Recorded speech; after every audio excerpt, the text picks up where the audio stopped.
Hi friends, வணக்கம் அன்பு நெஞ்சுகளே. Welcome back to Ponnishankar lifestyle. அழகாக சமைச்சு அளவாக சாப்பிட்டு ஆரோக்கியமாக வாழலாம்.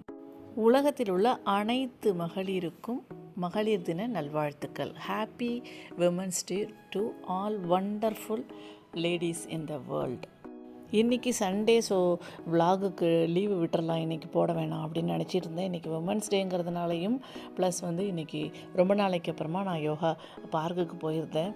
ஸோ அந்த சந்தோஷமும் சேர்ந்து எனக்கு கொஞ்சம் ஒரு புத்துணர்ச்சி கொடுத்த மாதிரி இருந்துச்சு. என்னுடைய யோகா ஃப்ரெண்ட்ஸு எல்லாரையும் பார்த்ததும் இன்றைக்கி அந்த பழைய யோகா பார்க்கில் எல்லோரும் சந்தோஷமாக யோகா பண்ண நினைவுகள் ரொம்ப சந்தோஷமாக இருந்துச்சு இன்றைக்கி. ஸோ அதே சந்தோஷத்தோடு இந்த விலாகையும் போஸ்ட் பண்ணிடலான்னு சொல்லி வீட்டுக்கு வந்துட்டு நான் எடிட் பண்ண ஆரம்பிச்சிட்டேங்க. எனக்கு வெங்காயம் தக்காளி எதுவும் இல்லை, டக்குன்னு ஏதாவது ஒன்று செய்யணும், கிரேவி மாதிரி செய்யணுன்னா எனக்கு ஈஸியாக கை கொடுக்குறது இந்த தயிர் கிரேவி தாங்க. இது நார்த் இந்தியன்ஸ் அடிக்கடி நிறைய பண்ணுவாங்க. வெறும் தயிர், கொஞ்சம் போல் மிளகாத்தூள், மஞ்சத்தூள், அதுக்கப்புறம் கரம் மசாலா இல்லைன்னா பிரியாணி மசாலா, கொஞ்சம் இஞ்சி பூண்டு பேஸ்ட், எல்லாத்தையும் உப்பு எல்லாம் போட்டு நல்லா கலந்துட்டு நம்ம மிக்சியில் போட்டு ஒரு ஓட்டை ஓட்டிட்டோன்னா நல்லா ஃபைனாக அரைஞ்சிரும். அதுக்கப்புறமா கடுகு, உளுந்தம்பருப்பு, சீரகம்லாம் தாளிச்சிட்டு இந்த கிரேவியை போட்டு கொஞ்சம் நேரம் கொதிக்க விடணும். ரொம்ப நேரம் கொதிக்க விட்டிங்கன்னா திரிஞ்சு போன மாதிரி ஆகிடும். அது முடிச்சுட்டு நல்லா தண்ணி ஆகிடுச்சுன்னா நீங்கள் திக்னஸுக்கு ரைஸ் ஃப்ளவர் கூட ஆட் பண்ணிக்கலாம். கடைசியாக நீங்கள் வெந்தயக்கீரையை, பொடி பண்ண வெந்தயக்கீரையை காய வச்சது அதையும் போட்டு இறக்குனிங்கன்னா சூப்பராக இருக்கும்.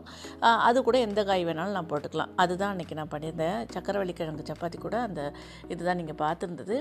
இன்னும் இப்போ நீங்கள் பார்த்துட்ருக்கிறது ஒரு நாள் எனக்கு முடியாமல் இருந்த அன்றைக்கி, ஊருக்கு போயிட்டு வந்த அன்றைக்கி நான் ஒரு கேரியர் சாப்பாடு வாங்கியிருந்தேன். அந்த சாப்பாடு தான் நீங்கள் இப்போ பார்த்துட்ருக்கீங்க. இன்னொரு விஷயம் நான் இன்றைக்கி நோட்டீஸ் பண்ணது, நிறைய பெண்கள் புத்துணர்ச்சியோடு சுறுசுறுப்பாக இருக்காங்க, எல்லா வேலையும் ஆக்டிவாக பண்ணிகிட்ருக்காங்க. ஆனால் ஒரு ஸ்டேஜ் வர்றப்போ, இந்த ஸ்டேஜ் பெண்களோட வாழ்க்கையில் மெனோபாஸ் அப்படிங்கிற ஸ்டேஜ் வர்றப்போ அவங்க அப்படியே மாறிடுறாங்க, ஆளே அப்படியே மாறிடுறாங்க. 1 மணி நேரத்தில் செஞ்ச வேலைகள் 3 மணி நேரம் 4 மணி நேரம் எடுக்குது.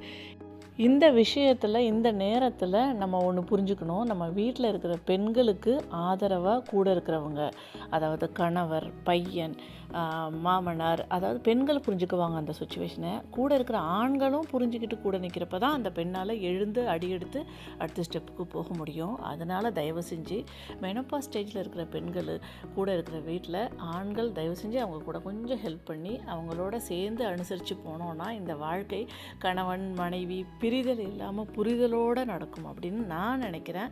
நீங்கள் என்ன நினைக்கிறீங்கிறதையும் கமெண்ட்ஸ் சொல்லுங்கள். மறக்காமல் 1 ஸ்பூன் எள்ளு, வறுத்து வச்ச எள்ளு, கருப்பு வெள்ளை எந்த எள்ளாக இருந்தாலும் பரவாயில்ல, 1 ஸ்பூன் வறுத்து வச்ச எள்ளு டெய்லி சாப்பிடணும். நான் இதை டெய்லி சாப்பிட்டுட்ருக்கிறேன். உங்களுக்கு தெரிஞ்ச விஷயங்களையும் நீங்கள் ஷேர் பண்ணிக்கோங்க. Thank you so much friends.